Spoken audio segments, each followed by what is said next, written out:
ยังหายใจอารมณ์ทุกวันเดียวอีกวันมองอีกเพื่อไม่มองอะไร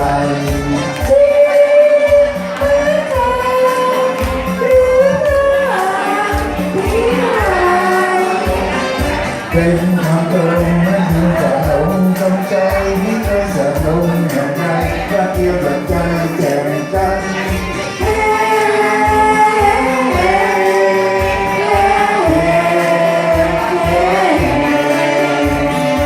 ฟังคารมอยากคงมันมันไม่เคยลืมวันที่รักกันยังผูกพันฟังครั้งเรื่องใจ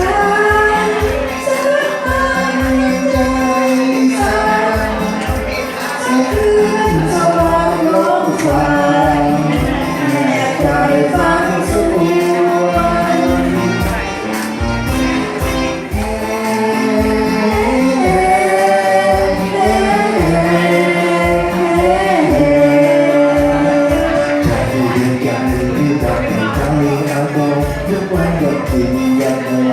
ไม่รออะไร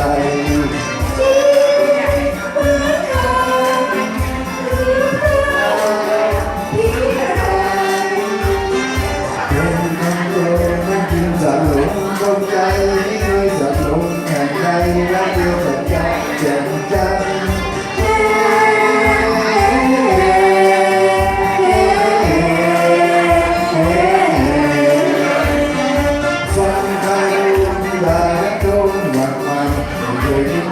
ที่รักกันยังผูกพันฟังครั้ง